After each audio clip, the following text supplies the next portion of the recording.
Hey guys, I'm Leo, and for today's video, I'd like to show you how to make rice dumplings with a salty sweet sauce which is called Mitarashi Dango in Japanese.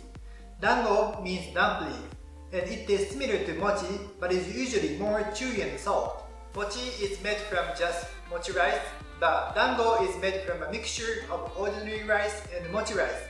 So the key point, make your favorite tasty dango, is the correct ratio for mixing the two.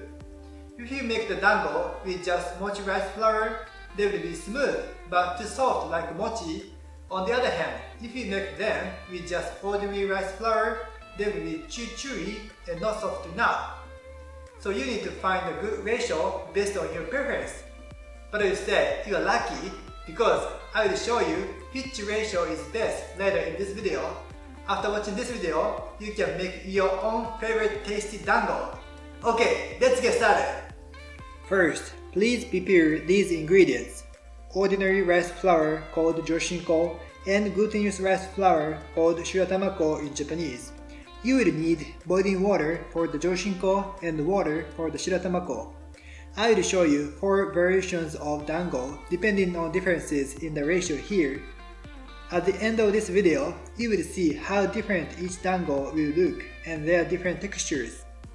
Pour half of the measured boiling water evenly over the Jyoshinko and mix with a spatula or chopsticks because it's hot.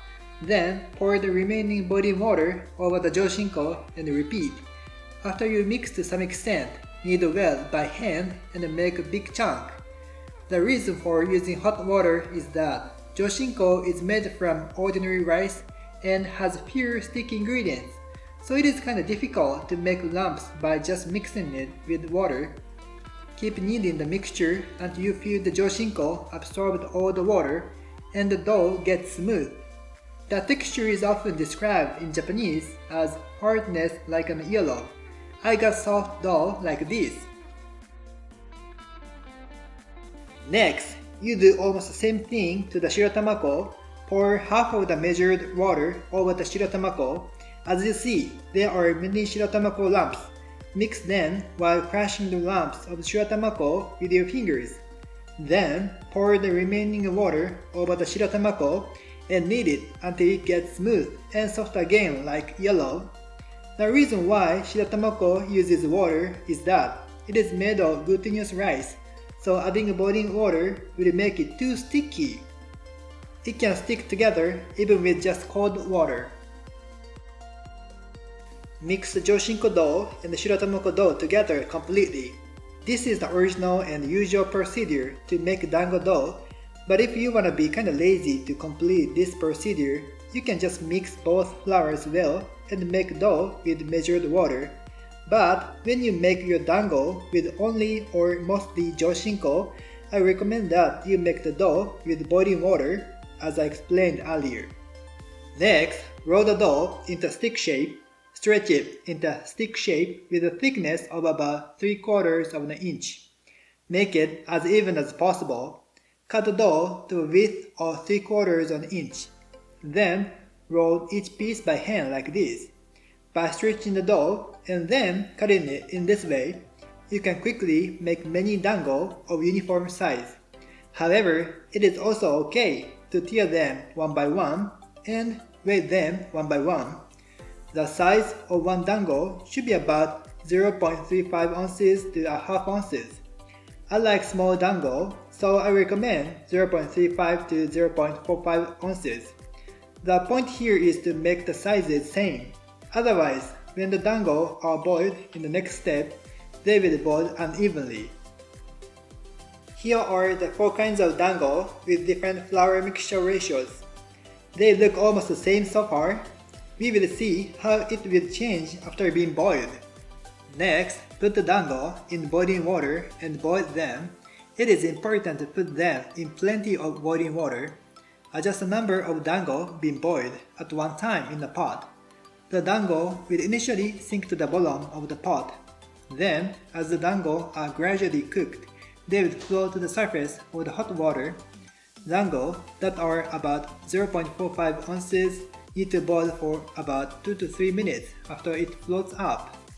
If you make larger dango, you need to boil it for another 1 to 2 minutes. After boiling, put the dango in ice water to cool them. When it has cooled sufficiently, wipe off the water with a paper towel. Here are the 4 kinds of dango. It still looks the same, but the hardness is totally different. The more shiratamako you put, the softer the dango gets. I love dango that are a mixture of Jyoshinko and Shiratamako at the ratio of 1:2. But if you like softer dango, increase the amount of Shiratamako, and if you want to make the dango chewier, add more Jyoshinko. Next, put the dango on a skewer. Bamboo skewers are often used in Japan. Please prepare bamboo skewer with a length of about 6 inches. Put 4 or 5 dango on each bamboo skewer. Later in this video, I will tell an interesting story about how the number of dango per bamboo skewer was decided in Japan's history. Now, let's give the dango a savory browning.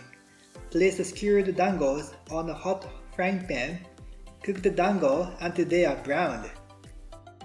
Next, make a mitarashi dango sauce. Please prepare the following ingredients. Put all the ingredients in a pan and mix well with a spatula. Heat it over medium heat and let simmer while mixing with a spatula. When it becomes thicker, continue heating for about 3 more minutes. By doing this, you can make a sauce that can be easily applied on the dango. Put the finished sauce in a container large enough to soak the dango and let it cool. Use a spatula to spread the sauce around the dango. It looks delicious, doesn't it? It's done! Today, I showed you how to make 4 kinds of dango. Try making your favorite dango at home! Okay, it's trivia time about number of dango per bamboo skewer. Currently, 5 pieces are the norm, especially in Kyoto. In the old days, when Emperor Go-Daigo once visited Shimogamo Shrine, large bubbles appeared when he scooped water out of the river. It seems that 5 bubbles appeared. In Japan, anything the emperor does is generally very important. Therefore, the number of dango represents the appearance of the 5 bubbles. According to another theory, the 5 dango represent 5 human bodies. It is said that they were eaten after offering them to the shrine to prevent evil. But currently, 4 pieces are getting common in Japan. In the Kanto area, 4 dango per skewer is more popular than 5. The reason is that in the Edo period, 1 dango was 1 mon, which is a unit of money. It is said that after 4 mon coin was created, they changed the dango skewers to 4 pieces so that you can buy dango with the 1 4 mon coin. Okay, thank you for watching this video. I hope you enjoyed learning Japanese culture with a focus on cooking. I'm gonna upload videos once a week about not only cooking but about tea ceremony and other Japanese culture, so please look forward to it. If you like this video, please like and subscribe to our channel. Okay, see you again soon. Bye!